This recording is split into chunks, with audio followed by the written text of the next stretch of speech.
Una persona que como consecuencia de alguna enfermedad, traumatismo o situación de alta dependencia pasa la mayor parte del tiempo encamada, está expuesta a grandes complicaciones. Estas complicaciones pueden afectar distintas partes del organismo e incluso ser graves, sobre todo cuando hablamos de pacientes ancianos. El día de hoy en Cuidando mi Salud, cuidados de la persona postrada en cama. Comenzamos.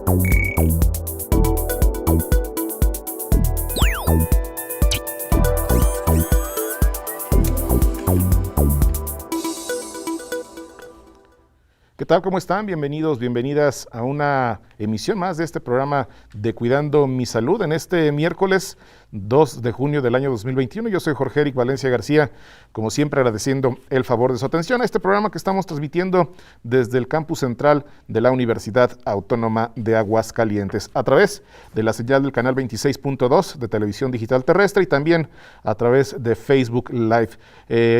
Como yo al inicio de este programa, pues estaremos tratando un tema muy importante, también delicado, sobre los cuidados de las personas que están postradas en cama y bueno, para ello tenemos invitados muy especiales. Saludo al maestro en educación, Adrián Carrillo Delgadillo, él es profesor investigador de aquí de nuestra Universidad Autónoma de Aguascalientes. ¿Qué tal, maestro? ¿Cómo estás? Jorge, muchas gracias por la invitación. Muy buenos días a todos las personas que nos ven a través de sus pantallas.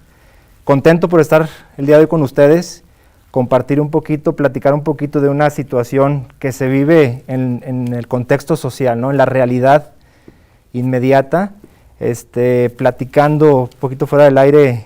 Esta necesidad básica de cuidados paliativos es a la de ya.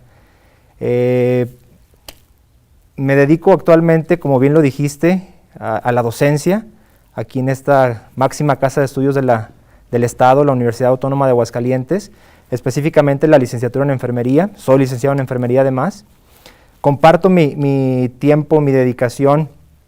Soy enfermero general en el Instituto Mexicano del Seguro Social.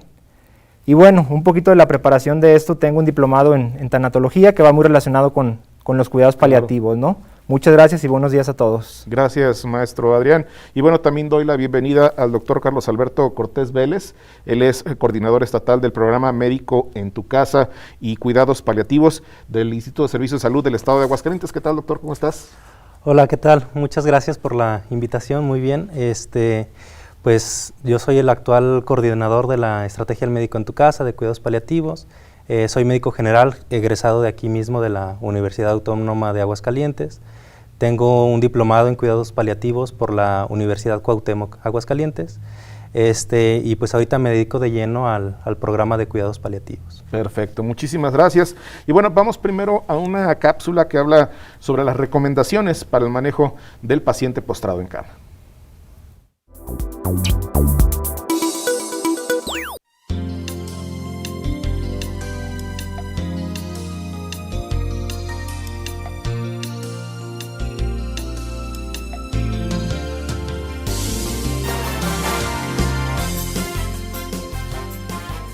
Cuando el paciente está en cama, no lo podemos dejar en cama sin ningún tipo de protección. Tenemos que proteger todas las zonas donde sobresalen huesos, la cabeza, la parte de atrás de la cadera, los talones, son puntos especiales que tenemos que proteger y tenemos que elevar para evitar que estos apoyen sobre la cama. Para tener al paciente en cama, pues debemos tener en cuenta la cama debe estar sin arrugas, sábanas sin arrugas. Y también necesitamos unos cojines o almohadas o cobijas que nos permitan elevar las zonas que queremos proteger. Para voltear el paciente, entonces debemos de extender este brazo. Lo vamos a doblar, doblamos brazo y doblamos rodilla. Y el paciente pues ya nos va a girar mucho más fácil. Para ponerle la cabecera, aprovechamos que está en esta posición y ponemos la almohada de modo tal que coja la mitad de la espalda y la cabeza. Para proteger la zona sacra, que es la zona que queda en medio de ambos glúteos, pues hay que protegerla porque es la que más frecuentemente se ulcera. Vamos a poner una almohada o un cojín en esta zona, que da contra este glúteo. Volteamos al paciente hacia el lado de allá nuevamente, brazo extendido, doblamos este otro brazo, doblamos esta pierna y el paciente nos va a girar mucho más fácil. Cogemos el otro cojín y lo ponemos en el otro glúteo. Vamos a verificar que las dos almohaditas que pusimos para proteger la zona sacra sí está siendo efectiva. ¿Cómo? Metemos la mano entre ambos cojines y la mano debe pasar libremente, dejando la zona interglútea, la zona que está entre ambos glúteos debe quedar libre, que ésta no apoye directamente sobre la cama porque el paciente se puede ulcerar en esa zona mucho más fácil. Bueno, vamos a jalar un poquitico la almohada, tranquilo José, para que ya quede centradita y ponemos la almohada debajo de las piernas. Evitar levantar las piernas con el brazo, es preferible doblar las piernas para que el cuidador haga esfuerzos, evitar que el cuidador haga esfuerzos innecesarios. Listo, pasamos la almohada debajo de las piernas y quedan extendidas. Cuando ponemos esta almohada debemos de verificar que los talones queden en el aire, que es lo que queremos proteger. Bueno, las manos las podemos ubicar hacia arriba del paciente. Esto va a evitar que las manos se nos hinchen, edeman las manos o que las manos se hinchen, o poner rollitos en las manos para favorecer que estas asuman posiciones que van siendo crónicas en los pacientes. Bueno, en este caso lo voy a dejar con las manos hacia arriba y le voy a proteger el codo para que este no apoye en la cama. Esta es la posición, es la forma de ubicar al paciente en posición boca arriba. Muy bien, pues muy interesante esta cápsula que vimos sobre los cuidados de las personas postradas en cama, de cómo deben acomodarse. Ya posteriormente estaremos hablando un poco más sobre el tema, pero pues no sé si me quieran comentar algo sobre este video, si tienen algún comentario. Bueno, particularmente lo que observaron es una de las técnicas que comúnmente utilizamos en el ámbito hospitalario, inclusive se pueden aplicar con los conocimientos suficientes en el domicilio. Todos en la actualidad, me imagino, tenemos más de alguna persona con una edad avanzada y que por el mismo proceso de su edad ha tenido ciertas limitaciones, sobre todo físicas, para la movilidad, y que eso seguramente ahorita lo tocaremos específicamente con las características del paciente encamado, ¿no? Entonces, es básicamente eso, la técnica correcta, la técnica adecuada para la movilización y que prevenga muchas situaciones a futuro. Muy bien. Doctor Carlos, ¿qué es una persona paciente o un paciente postrada en cama? Una persona postrada en cama es aquella persona que tiene algún grado de discapacidad motora por el cual no puede, por sus propios medios, levantarse de su propia cama. Es una persona entonces que va a requerir cuidados en cuanto a lo que vimos de movilización, cuidados incluso para la alimentación, para el aseo y pues para algunas otras actividades de la vida diaria que se le tenga que apoyar. Claro.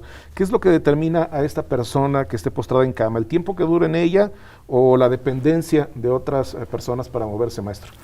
Pues sí, en relación con lo que comenta el doctor, tiene que ver mucho con esto, ¿no? Con el deterioro, pues, o la limitación física para su propia actividad de la vida diaria.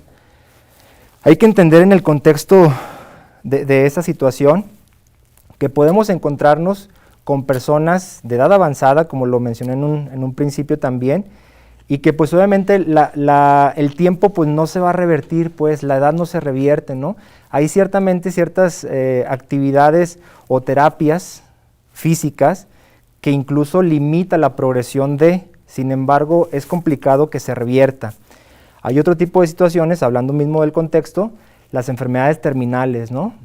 En función pues de el avance que van teniendo con estas mismas enfermedades y a partir de las respuestas humanas que va presentando la persona o el paciente, es lo que va pues a determinar cuánto tiempo y el grado de dependencia sobre otra persona. Claro.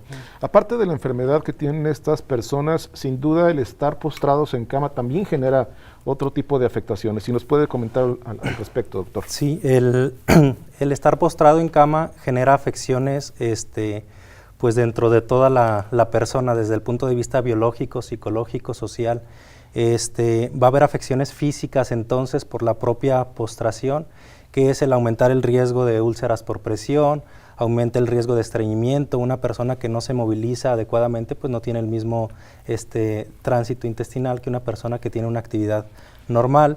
Problemas para la alimentación también, se les dificulta en ocasiones el deglutir o el pasar alimentos muy secos, debe de tener una postura adecuada al alimentarse.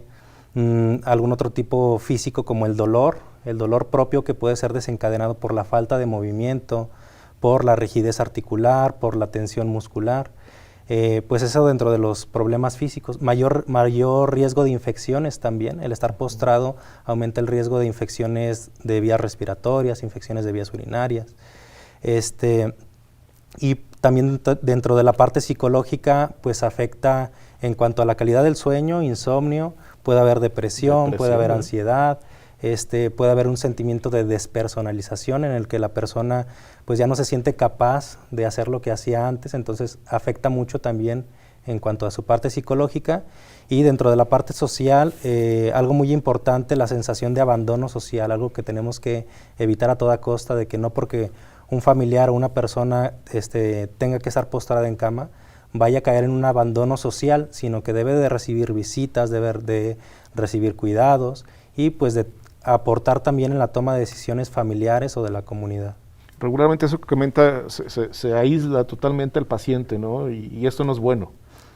Sí, no es para nada bueno porque repercute en su salud emocional y posteriormente en su salud física, va a empeorar nuestro pronóstico del paciente y pues debemos de hacer todo para evitar este tipo de afecciones. Claro. Hablando de problemas más específicos, maestro Adrián, uno de los problemas que se afectan es la circulación sanguínea. Sí. Platícanos al respecto, por favor. Gracias. De hecho, si me permites, Jorge, en relación con lo que comenta el doctor, la pertinencia o la importancia cabe resaltar, o es el momento ideal para resaltar, la valiosa participación que tiene el familiar, ¿no? Obviamente el personal de salud, que por supuesto que nos dedicamos a eso y que además lo elegimos, ¿no? Nadie nos obligó a hacerlo, porque luego se habla muchas veces de que los héroes y que no sé qué. Pienso que no hay mejor trabajo, de manera particular hablo, que de una persona cuidando a otro ser humano, ¿no? Claro. Bueno, para empezar eso, decía yo la importancia que tiene el familiar, que tenga los conocimientos básicos, mínimos, sobre todo con las repercusiones que bien habló el doctor, y que muchas veces estas complicaciones se pueden limitar o se pueden reducir, porque el riesgo siempre va a existir, se pueden reducir esos riesgos a que no se complique todavía más, ¿no? Claro. Entonces, volviendo a tu pregunta inicial, efectivamente, claro que afecta la circulación sanguínea. Hay que recordar un poquito y hacerle saber a la gente que una de las principales, o tres de los principales elementos que tienen que ver con una adecuada circulación sanguínea es el bombeo del corazón, es decir, la frecuencia cardíaca que tiene, obviamente es el volumen que tiene la sangre particularmente, y el tercero será la resistencia vascular o la resistencia de los vasos sanguíneos, ¿no? Para que en conjunto pues se genere una adecuada circulación sanguínea. Bueno, cuando un paciente se encuentra postrado en cama, normalmente se dice que hay una atrofia, es decir, prácticamente todas las partes del cuerpo humano, además de la fisiología, merman o se limitan un poquito en su condición normal. Entonces, ¿cómo llega a afectar? Pues precisamente con esto, porque hay una limitación pues de movimiento, de actividad física particularmente, y eso empieza a generar que también se limite esa resistencia vascular y que obviamente haya una éstasis venosa. A lo que me refiero con éstasis venosa es que la sangre se quede, digamos, no con la circulación adecuada que debería existir, sino fluya un poco más lento, y eso empieza a generar problemas pues de trombosis, coágulos que se empiezan a formar sobre todo en los miembros inferiores, en las piernas, y obviamente al migrar a cualquier parte del cuerpo pueden generar problemas mayores. Claro. Y bueno, otra problemática también importante, gracias maestro, otra problemática también importante es la ventilación pulmonar. ¿Cómo se afecta cuando la persona está postrada en cama? Bueno, también me gustaría agregar a la pregunta anterior respecto a esta estasis venosa que ya nos comentaban. Se ve afectada en gran parte por la misma falta de movilidad. El retorno venoso o el que la sangre regrese de los capilares desde lo distal, que regrese a nuestro corazón, depende de esta fuerza muscular, de esta bomba muscular. Cuando se contrae un músculo, permite que la sangre realmente regrese. Y por eso si no favorecemos en estos pacientes postrados una adecuada contracción muscular, movimientos activos, movimientos asistidos también, no vamos a poder lograr que regrese la sangre adecuadamente pues, al corazón para que pueda ser bombeada nuevamente y llegue a donde tenga que llegar. Y de la pregunta acerca de la función pulmonar, se ve afectada también por esta misma debilidad muscular progresiva en parte. Hay una debilidad muscular, hay pérdida de la masa muscular. Para poder respirar requerimos fuerza de los músculos respiratorios y se ven atrofiados. Todo aquello que no se usa se atrofia. Entonces es una respiración más superficial que no permite una expansión adecuada de los pulmones. También hay secreciones normales que producimos todos, que son esta flema, ¿sí?, que a veces tenemos y que la podemos arrojar por medio de la tos. Pero una persona con una debilidad muscular en sus músculos de la respiración también no tiene un reflejo de tos productivo o adecuado, por lo cual esta tos no va a ser eficaz para poder expulsar la flema. Entonces hay una acumulación de flema, hay una respiración superficial, hay mayor riesgo de infecciones también de vías respiratorias. También con la parte que comentaba ya de la dificultad para la deglución en una persona postrada, hay riesgo de que tenga un reflujo gastroesofágico, que se regrese a la comida y que esta comida, en lugar de vomitarla o de expulsarla, se vaya indirectamente pues, a vías respiratorias, condicionando pues, una broncoaspiración y con esto riesgos de neumonía basal. Entonces sí es importante la afección pulmonar que pueden tener los pacientes postrados. Perfecto. Nosotros tenemos que hacer una pequeña pausa. Antes les recordamos que las líneas de comunicación están disponibles para usted. Si tiene alguna pregunta con nuestros especialistas de esta mañana, le pasamos el teléfono, que es el 449-910-9260, que es el teléfono aquí en Televisión Universitaria. Y bueno, con mucho gusto los especialistas estarán contestando sus preguntas. Vamos a hacer una pequeña pausa, pero regresamos más aquí en Cuidando Mi Salud.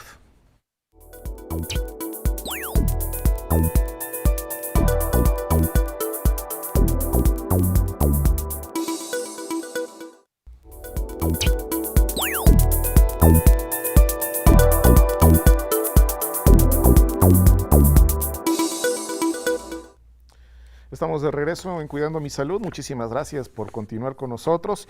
Y vamos ahora también a presentarles otra cápsula más que habla sobre estas recomendaciones para los cuidados de las personas postradas en cama. Ahora, para voltear al paciente de lado, retiramos todos los rollitos que le pusimos inicialmente.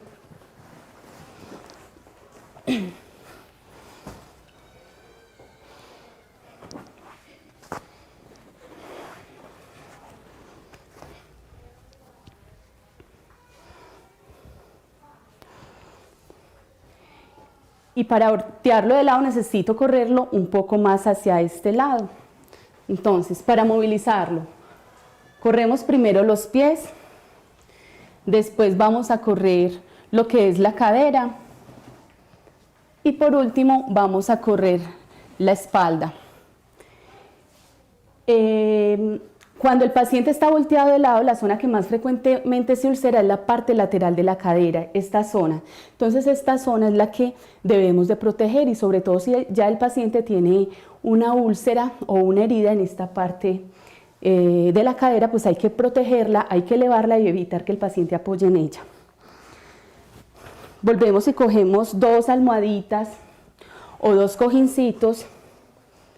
Volvemos a voltear el paciente un poco hacia acá, mano hacia afuera, está doblada, pierna doblada. Lo giramos un poquito y miramos cuál es la zona que queremos proteger. Miramos, si yo acá tengo un tallón, un colorado, esa es la zona que tiene que quedar en el aire. ¿Sí? Bueno, pongo una almohadita que me reciba la pierna cuando ya el paciente se voltea. Mano estirada, doblo otro brazo, doblo esta pierna, esta estiradita, y el paciente nos va a girar mucho más fácil, evitando que el cuidador haga esfuerzos innecesarios. Esta pierna no debe quedar sobre esta otra, pues porque puede favorecer que entre las piernas, rodilla con rodilla, se produzca una úlcera por presión. Esta pierna debe ir apoyada en otra almohada, en una cobija, en un cojín. Acá pues es importante ubicarle la cabeza de un modo, tranquilo José, quédese, de un modo mucho más cómodo para el paciente. El paciente se va a sentir más cómodo si la cabeza se la ponemos de esta manera. Algo, si el paciente se está devolviendo, otra almohadita para acuñarlo. Y aquí, pues la manito puede quedar en esta posición, buscando siempre pues que los dedos queden algo estirados. Debemos de tener especial cuidado con las orejas de los pacientes, porque si estas quedan dobladas, fácilmente se va a producir una úlcera por presión en esta zona. O si ya la oreja está colorada, pues podemos utilizar algo similar como a una dona para protegerle al paciente la oreja. Otra cosa importante a recordar y a tener en cuenta es que el tobillo pues también debe quedar protegido. Podemos utilizar otro rollito más pequeñito para que ese tobillo no apoye directamente sobre la cama. San Vicente Fundación, una vida entera por la vida. Pues bueno, como vemos, son cuidados muy específicos que se le tienen que dar a las personas que están postradas en cama. Y bueno, antes del corte hablábamos ya sobre algunas problemáticas muy específicas. Ya nos platicaba el doctor Carlos sobre esta pérdida de masa muscular, pero sí me gustaría, maestro, que nos abundaras un poco en esto que también es muy importante. Sí, claro que sí. Bueno, vamos haciendo el recuento y nos vamos dando cuenta que obviamente el cuerpo humano es un sistema, ¿no? Que cuando empieza a fallar un elemento de ese sistema, pues en sí el sistema ya no funciona adecuadamente. Lo mencionamos con la circulación sanguínea, lo reforzó el doctor con respecto incluso a la ventilación mecánica o a la respiración, y ya nos introdujo acerca de la pérdida de masa muscular. Yo les voy a poner un ejemplo para empezar con esto. Cuando una persona, independientemente de la edad, quiere aumentar su masa muscular, pues ¿qué es lo que comúnmente hace? Lo que comúnmente sabemos que hace. Pues se va al gimnasio, come adecuadamente, específicamente mucha proteína, y después de un tiempo logra establecer algo de masa muscular, ¿no? O mucha masa muscular. En el caso de las personas que requieren estar postradas en cama, pues precisamente se ve esa pérdida de masa muscular, que normalmente es un término que se le conoce como sarcopenia. Incluso llegan a presentar un síndrome que se le conoce como caquexia. Un síndrome es una relación, un conjunto de signos y síntomas, pues para entendernos un poquito más. Y entonces, en donde se ve precisamente eso, la pérdida de la masa muscular, y se ve incluso, obviamente, la baja de peso, ¿no? Claro. Además de otros signos y de otros síntomas, pero relacionado con los problemas que hay, precisamente con la masa muscular es esto. Entonces, una persona tiene una limitación física, no hay movilidad, decía movilidad activa o incluso movilidad pasiva, y entonces por consecuencia, además relacionado con la alimentación, pues va disminuyendo la masa muscular, el músculo en general, pues.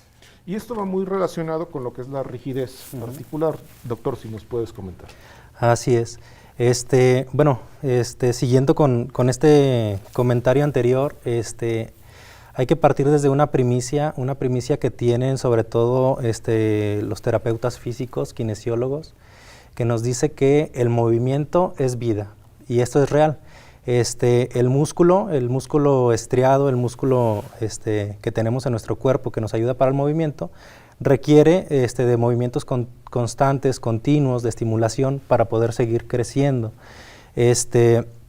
Cuando caemos en una etapa de postración, nos pasa lo que nos pasa, por ejemplo, cuando alguna persona sufre alguna fractura, que lo inmovilizan, le ponen un cabestrillo, un yeso, ya consolida o pega correctamente el hueso, y posterior a que le retiran este cabestrillo o este yeso, la persona ya no le duele el área donde se fracturó, sino que podemos observar a lo mejor una extremidad más delgada, y aparte pues una rigidez articular. Podemos ver que existe dolor al momento de tratar de movilizar ese brazo, y que se sienten tensos los músculos, se siente tenso a nivel de la articulación, y que es una persona que va a requerir rehabilitación. Entonces, lo mismo pasa en los pacientes que están postrados. Si no se mueve, sucede un fenómeno de rigidez articular condicionado por estas contracturas o espasmos musculares, pero también la propia rigidez de la articulación. Es una rigidez articular condicionada por la falta de movilización, pero que en etapas más avanzadas puede generar una anquilosis o una calcificación propia de la misma articulación. Entonces, pues la importancia aquí del movimiento. Claro. Y bueno, otra problemática también muy específica es la aparición de úlceras, maestro. Sí, hombre, desafortunadamente es una de las mayores incidencias, o por lo menos evidencias en corto plazo, que nos llegamos a presenciar como una complicación realmente muy grave en los pacientes con esas características en el ámbito hospitalario y en el ámbito extrahospitalario, es decir, en domicilio. Desafortunadamente, la pérdida de la integridad de la piel se va dando por un conjunto de elementos mismos de los que ya hemos mencionado: alimentación, falta de movilidad, muy importante es la integridad también de la ropa, pero sobre todo algo que va a disminuir el riesgo de manera más latente, de manera más evidente, es el movimiento. Esa movilización, tal cual los videos que han estado observando el público, pues, son muy importantes. La movilización continua en una posición, en otra, es decir, de manera constante, eso va de alguna forma a limitar, o por lo menos sí a disminuir el riesgo de la aparición de la pérdida de la integridad de la piel, específicamente de las úlceras por presión, o úlceras por decúbito, como se conoce actualmente. Ya ahorita, después del corte, nos especificas un poquito más sobre estas úlceras. Vamos a tener que hacer otra pequeña pausa, pero lo invitamos a que continúe con nosotros aquí en Cuidando Mi Salud. Les recuerdo, las líneas telefónicas están a su disposición: 449-910-9260, es el teléfono aquí en Televisión Universitaria, por las preguntas que tenga para nuestros especialistas de esta mañana. Vamos al corte y regresamos.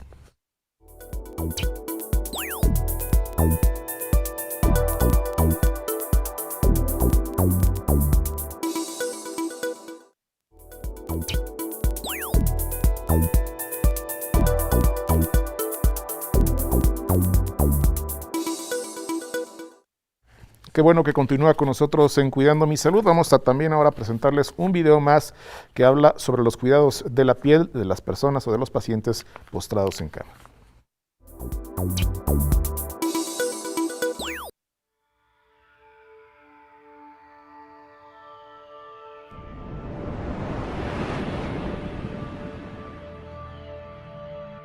El cuidado de la piel de un paciente inmovilizado es de vital importancia. Con una piel sana y bien cuidada, evitamos complicaciones en el futuro y de esa manera logramos una pronta recuperación.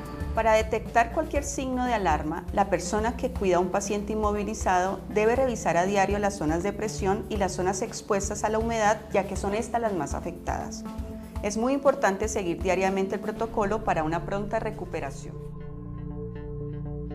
Examinar la piel diariamente para detectar cualquier signo de alarma como zonas de presión enrojecidas, pequeñas heridas, laceraciones o ampollas.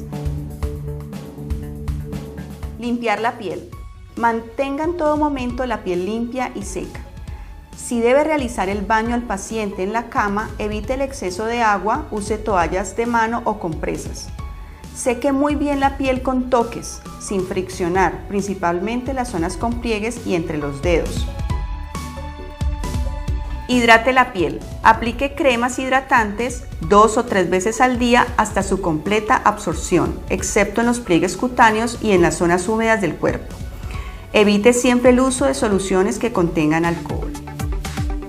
Active la circulación con masajes. Realice masaje con la palma de la mano en los sitios donde hay músculo. Evite masajear sobre prominencias óseas y partes del cuerpo que han estado bajo presión, en sitios demorados o áreas enrojecidas. En estos casos, realice masaje activador. Movimientos circulares con la punta de los dedos durante 3 a 5 minutos alrededor del área afectada. Cambios de postura.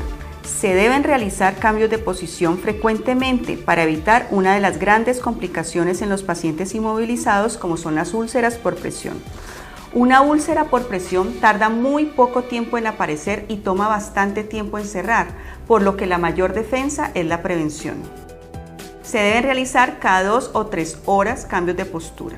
Una almohada debajo de la cabeza y los hombros, otra bajo las piernas de forma que los talones queden al aire, no estén en contacto con la cama. Bajo los brazos para proteger los codos. Lateral. Una almohada bajo la cabeza, otra en la espalda en todo su recorrido y entre las piernas desde la ingle hasta el pie. En los pacientes que toleren el estar sentados, la espalda debe estar totalmente apoyada en el respaldo, las rodillas flexionadas y los pies elevados. Las posiciones deben adaptarse a cada persona y a su situación especial.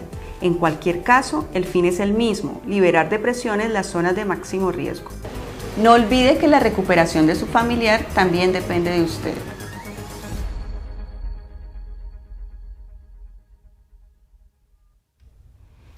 Pues como pudimos observar en este video, pues muy importante el cuidado de la piel en estos pacientes. Y bueno, antes del corte y también un poquito en el video lo mencionaron sobre las úlceras por presión, pero sí me gustaría, doctor Carlos, que nos platicaras un poco sobre ellas, cuál es su definición y bueno, dónde aparecen regularmente y cuál sería su cuidado. Su cuidado, ok.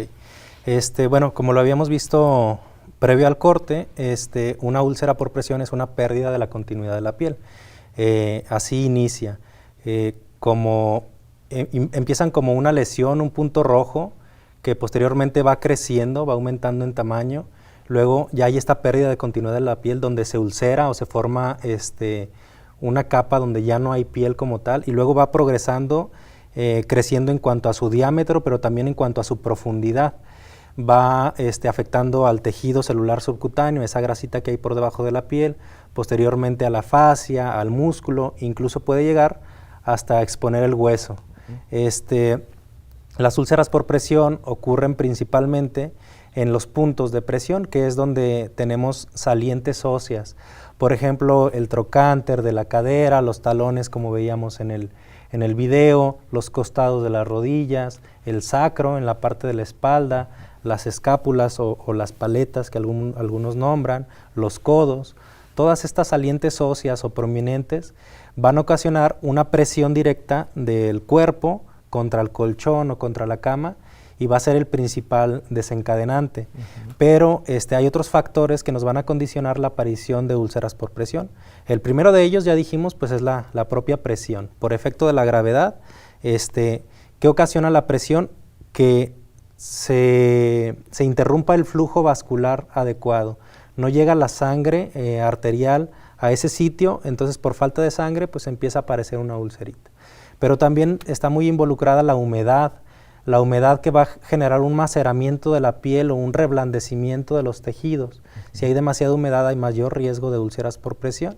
El calor también, porque aporta en conjunto con la humedad, la falta de una nutrición adecuada, porque puede que el aporte sanguíneo a lo mejor sea un tanto adecuado, pero si la persona no está nutrida adecuadamente, pues esos nutrientes que nos lleva la sangre a la piel de ese sitio no van a ser los mejores, entonces va a perder fuerza ese tejido.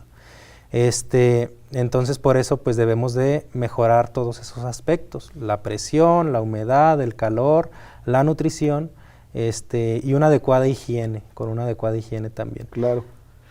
Maestro Adrián, y bueno, ya que aparecen las úlceras, ¿qué es lo que se tiene que hacer con estos pacientes y cómo tratar estas úlceras? Ok, pues sí, mira, me gustaría hacer mucho énfasis en lo que han comentado, incluso el video lo hizo. O sea, la prevención es lo más importante, ¿verdad?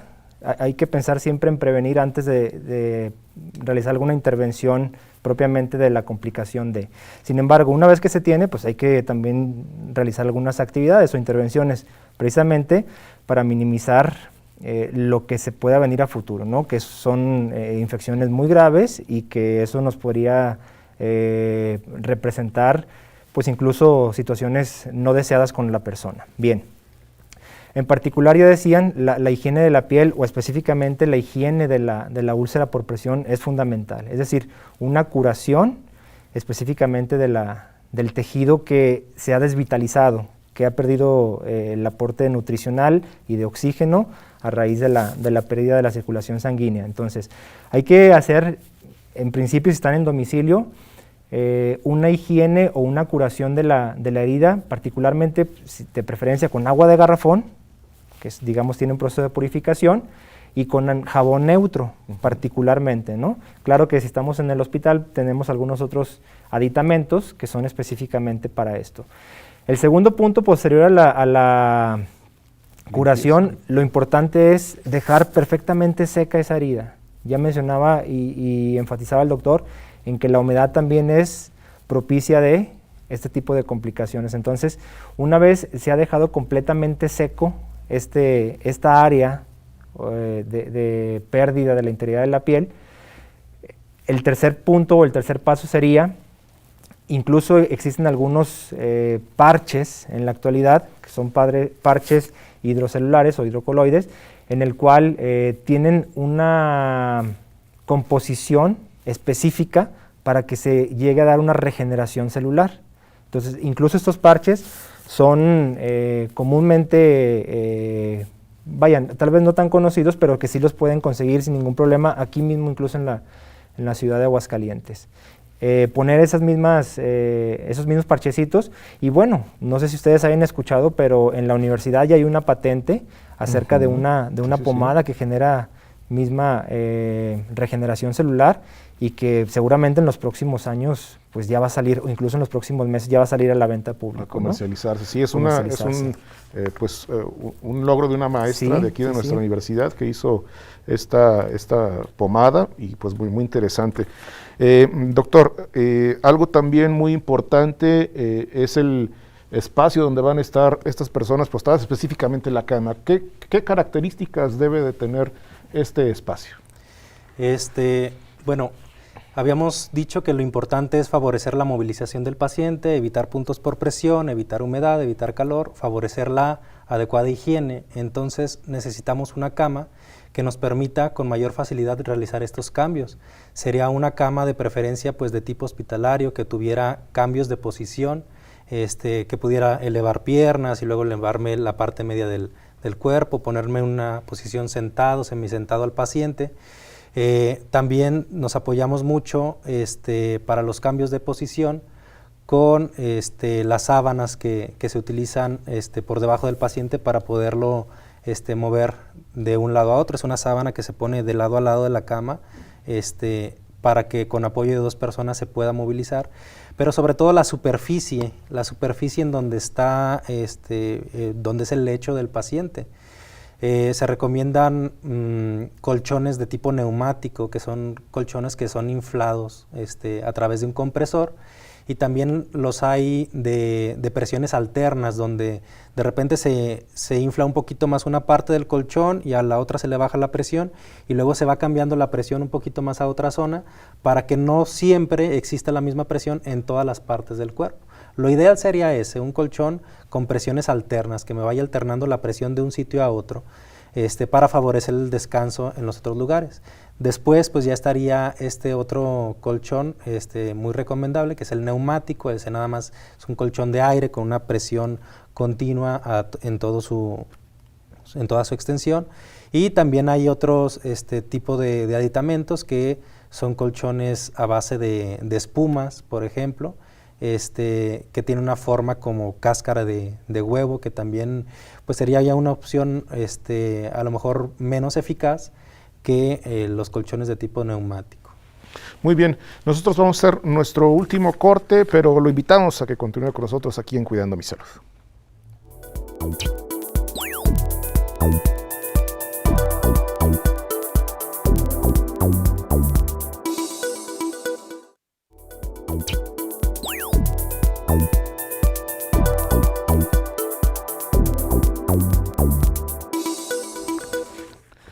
Pues como ya les comentábamos, estamos ya en la parte final de Cuidando Mi Salud, y bueno, me gustaría que englobáramos en este espacio pues los aspectos también muy importantes de la persona que está postrada en cama sobre lo que es la alimentación y obviamente sus cuidado higiénico. Sí, bueno, quisiera empezar por la higiene de la persona, ¿no? Es una actividad compleja, pero que es necesaria y que además va a ser recurrente o puede llegar a ser recurrente. Hablando de la eliminación de algunos productos, específicamente de las heces y de la orina, ¿no? Que puede representar un problema para las familias. ¿Cómo le hago? ¿Qué uso? ¿Qué no uso? Es una situación, vuelvo a repetir, bien común y además natural, que hay que resolver, ¿no? Principalmente, ¿por qué? Porque pues, a nadie nos gusta estar entre desechos. La segunda es porque hay que darle calidad de vida a la persona. La tercera es que la humedad que mismo puede favorecer la orina y las heces, pues pueden generar o complicar una lesión de la piel. Entonces, se recomienda además para específicamente esta situación natural que usen algunos pañuelos, o más que pañuelos, algunos pañales desechables, obviamente, que incluso se pueden conseguir en la farmacia de su preferencia, ¿no? Hay de tamaño grande o tamaño adulto. Es muy importante el utilizarlos, porque así no deberían ustedes estar cambiando la cama cada que el paciente realice sus necesidades de eliminación. Hay que también entender en algunas situaciones que los pacientes con esas características pues han perdido la limitación o tienen una limitación de la comunicación verbal. Entonces no nos van a avisar en qué momento orinan, no nos van a avisar en qué momento hacen sus heces fecales. Entonces, esa es una recomendación muy importante, el utilizar pañales. De preferencia también utilizar toallitas húmedas, porque eso lesionaría menor, en comparativa con papel o alguna otra toalla, la misma piel del área genital. En relación al baño y a la higiene personal, pues también es una tarea compleja, que hay que tener ciertas habilidades o mañas, como luego comúnmente decimos. ¿Qué se requiere? Normalmente se habla de un baño de esponja, pues que evitemos mayor cantidad de agua, o si comparamos con la regadera, pues no tiene una comparación, pero que sí utilicemos agua, ¿no? Incluso hay algunos elementos o algunos artículos de limpieza personal que se hablan toallitas limpiadoras, pues. Sin embargo, en esa situación no se utiliza agua, simplemente se remueve, digamos, las células muertas de la piel. En particular, si existe la posibilidad y si el cuidador también tiene, digamos, la fortaleza física para hacerlo, pues sí hay que hacer un baño con agua y jabón. Vuelvo a repetir, no vamos a utilizar la misma cantidad de agua. Con un balde de 4 litros o un galón de 4 litros puede llegar a ser suficiente para bañar a una persona. Hay que dar movilidad al paciente para justamente limpiar o lavar prácticamente todas las partes del cuerpo humano, y además, posterior a esto, hay que dejar perfectamente bien seca la cama y que además no quede ningún tipo de arruga con la misma ropa. Lo decía el doctor, también una de las particularidades que nos puede también servir un colchón de aire es que estos colchones de aire son de plástico.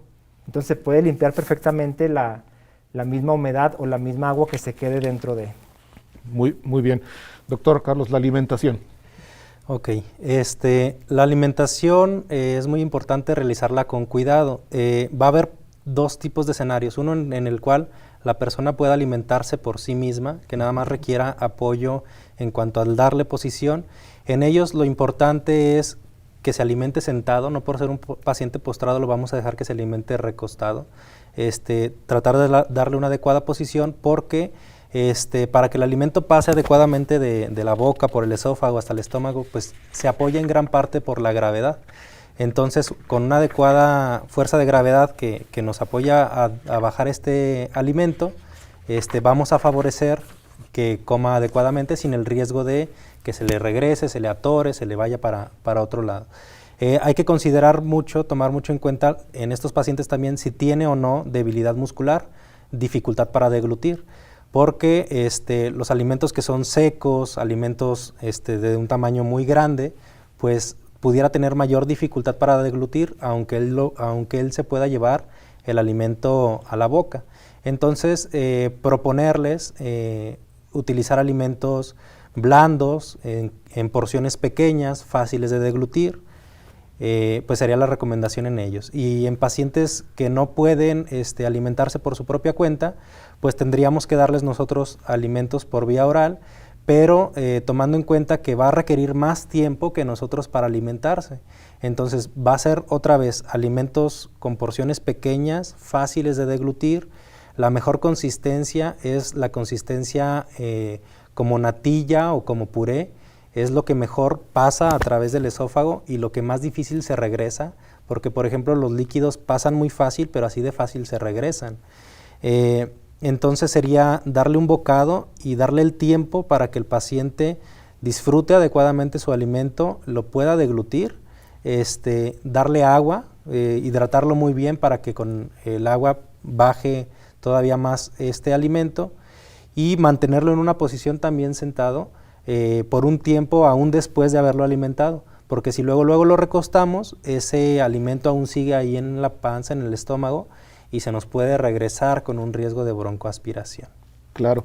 Maestro Adrián, ya platicábamos también sobre un aspecto muy fundamental, las personas que cuidan a estos pacientes, obviamente requieren de una capacitación pues muy específica para obviamente brindar los cuidados adecuados. Por supuesto que sí. Mira, bien rápido, Jorge, me gustaría de verdad hacer relevancia al apoyo que dan en muchos casos en las instituciones de salud. El que esté un familiar acompañando a la persona es fundamental para el trabajo del personal de enfermería, incluso para el trabajo del personal médico. ¿Por qué? Porque son quienes están todo el momento con el paciente y que nos apoyan con ciertas tareas o actividades, específicamente esas que estamos viendo de movilización, de alimentación y demás. En estos tiempos de pandemia, que se limitó el acceso a los familiares, de verdad que los valoramos como no tienes una idea.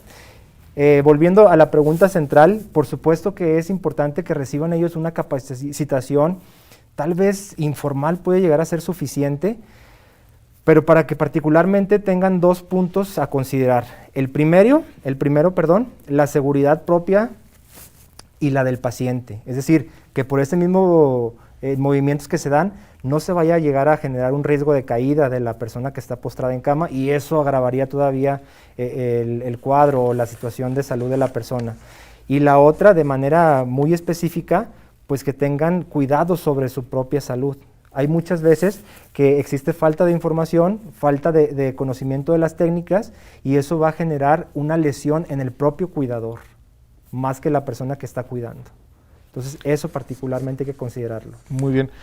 Doctor, ¿hay por parte del sector salud capacitación para los pacientes, para los familiares de los pacientes postrados en cama? Sí. Bueno, de hecho nosotros en el programa de cuidados paliativos y en Médico en tu Casa nos apoyamos mucho con lo que es el cuidador primario. El cuidador primario es aquella persona que es responsable de la mayor parte de cuidados durante el día del paciente. Tratamos de darle siempre las herramientas necesarias en cuanto a los conocimientos que debe él de tener sobre qué tipo de enfermedad tiene su familiar o su paciente, cuál es el proceso de enfermedad, cómo va a ser la evolución, qué es lo que se avecina, qué es lo que viene, qué es lo que va a necesitar, cómo poder intervenir en cuanto a eso que estamos esperando, darle todas las herramientas de cómo hacer la movilización, cómo hacer el aseo, cómo darle la alimentación, para que se pueda proteger al cuidador, pero que también dé las medidas adecuadas al paciente, protegiendo al paciente. Eso lo realizamos directamente pues con los familiares o con los cuidadores durante las consultas. Las consultas que otorga un equipo multidisciplinario, pues cada quien, el nutriólogo da sus recomendaciones en cuanto a nutrición, rehabilitación en cuanto a la movilización, evitar rigidez, psicología, pues sus propias recomendaciones, el área médica y de enfermería también las propias. Esa es una de las herramientas que tenemos, pero también recientemente tuvimos una colaboración con el Instituto Aguascalentense de la Mujer, en la cual se otorgó ya una capacitación más profesionalizada y directa, dirigida a los cuidadores. Perfecto, pues yo quiero agradecer mucho al maestro Adrián Carrillo Delgadillo, profesor investigador de nuestra máxima casa de estudios, el habernos acompañado en este programa. También al doctor Carlos Alberto Cortés Vélez, que es coordinador estatal del programa Médico en tu Casa y Cuidados Paliativos del ICE. Muchísimas gracias por haber estado con nosotros en Cuidando mi Salud. También a usted, que lo hizo a lo largo de esta hora, muchísimas gracias. Lo esperamos el próximo miércoles en un programa más de Cuidando mi Salud. Muchas gracias.